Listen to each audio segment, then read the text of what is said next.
خوشی ہے آمنہ کے لال کے تشریف لانے کی۔ سرکار کی آمد کا یہ ذکر کر رہے ہیں۔ چراغاں ہے، آرائش و زبائش ہے، ایسا ہر کام جو ناجائز نہ ہو، شریعت نے روکا اس سے نہ ہو، وہ شریعت سے ٹکرا نہ رہا ہو۔ صحابہ کرام رضی اللہ تعالی عنہم سے لے کر امام بخاری تک اور بعد تک اس کی حمایت کی گئی۔ امام بخاری جب بخاری لکھ رہے تھے تو 16 سال لگ گئے بخاری لکھنے میں،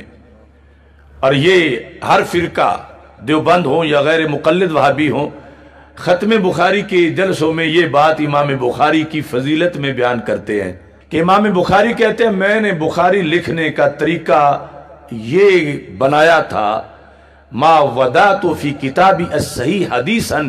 الا اغتسلت قبل ذلك وصلیت رکعتین،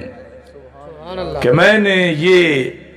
لازم کر لیا اپنے اوپر کہ میں ہر حدیث لکھنے سے پہلے صرف وضو ہی نہیں کروں گا، میں غسل کروں گا، اور غسل کر کے 2 رکعت نماز پڑھوں گا، اور پھر میں حدیث لکھوں گا۔ نہ یہ قرآن میں ہے، نہ یہ حدیث میں ہے، نہ یہ خلفائے راشدین کا فتویٰ ہے، اور نہ ہی صحابہ میں سے کسی ایک صحابی نے بھی ایسا کوئی حکم دیا ہے۔ اور جو بدعت کی لیٹسٹ تعریف ہے، امام بخاری پر پوری طرح فٹ آ رہی ہے کہ کام دین میں ہو، نیا ہو، اور ثواب سمجھ کے کیا جائے۔ جو آج کچھ لوگوں کا سٹائل ہے مسلمانوں کو مشرک اور بدعتی قرار دینے کا، اس کے پیش نظر تو امام بخاری جیسا بڑے قد کا مسلمان بھی بدعتی ہونے سے نہیں بچتا۔ اب ہماری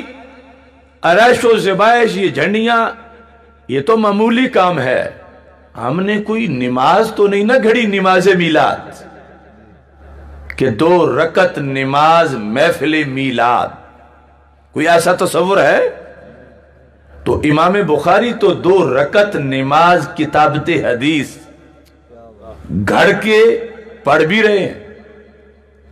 اور سارے فرقے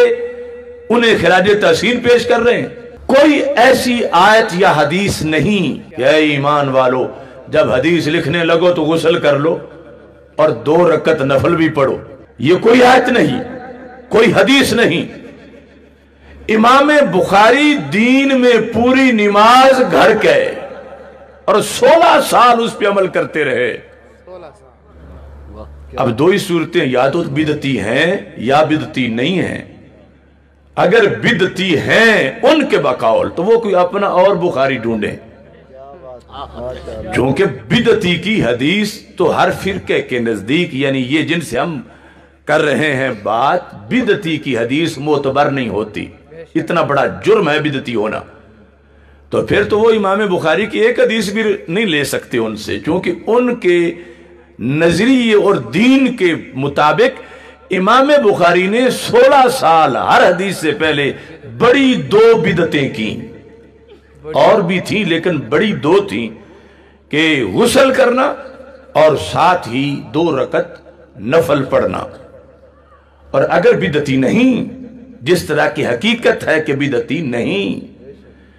تو پھر اگر امام بخاری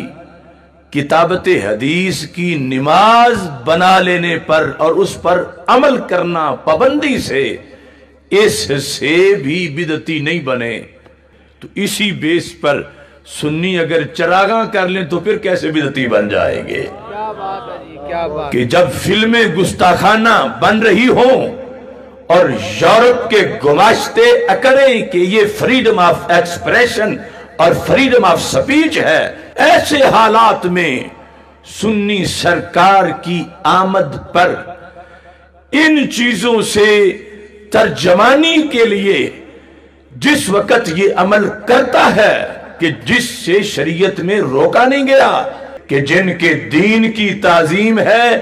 ان کے دنیا میں آنے کے دن کی بھی تعظیم ہے،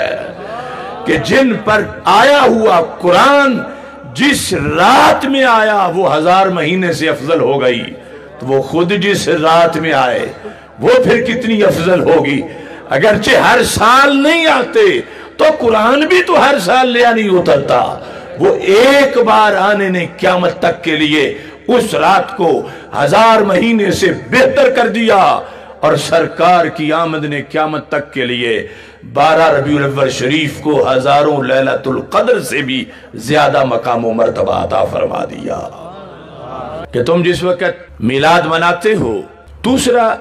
فرقہ کہ جن کو یہ توفیق نہیں کہ منا سکیں، بہانہ